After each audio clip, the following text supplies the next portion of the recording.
السلام علیکم ورحمۃ اللہ وبرکاتہ۔ میرے بھائیوں، نماز کے فضائل کے بارے میں حضرت ابن عباس رضی اللہ تعالیٰ عنہ فرماتے ہیں کہ حضور صلی اللہ علیہ وسلم نے ارشاد فرمایا ہے کہ بندہ جب نماز میں اللہ اکبر کہتا ہے تو گناہوں سے ایسا پاک ہو جاتا ہے جیسا کہ پیدائش کے وقت تھا۔ اس کے بعد جب سبحانک اللہم پڑھتا ہے تو اس کے ہر بال کے بدلے میں 1 سال کی عبادت لکھی جاتی ہے اور اس کی قبر میں وسعت ہوتی ہے۔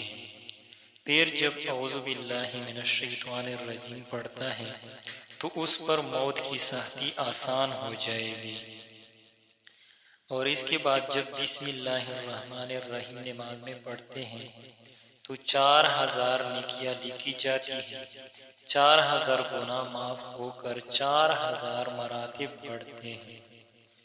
پھر جب الحمدللہ پڑھتے ہیں تو حج و عمرہ کا ثواب اس پر ملتا ہے۔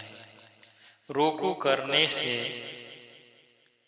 احد کے برابر سونا خیرات کرنے کا ثواب ملتا ہے۔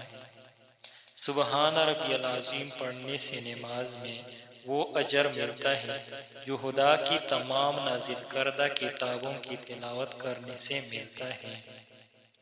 اور پھر جب بندہ سر اٹھا کر سمع اللہ لمن حمدہ کہتا ہے، خدا تعالیٰ اس کی طرف نظر رحمت سے دیکھتا ہے، اور پھر جب سجدہ کرتا ہے تو گویا قرآن کے حروفوں کے برابر غلام آزاد کرتا ہے، اور جب سبحان ربی الاعلیٰ کہتا ہے تو خدا تعالیٰ اس کے تمام انسانوں، شیطانوں اور جنوں کی تعداد کے برابر نیکیاں لکھتے ہیں۔ جب اتحیت نماز میں پڑھتے ہیں تو جہاد کرنے والوں کا ثواب ملتا ہے، اور سلام پھیر کر فارغ ہوتا ہے تو خدا تعالیٰ اس کے لیے دوزخ کے 7 دروازے بند کر کے 8 جنتوں کے دروازے کھول دیتا ہے۔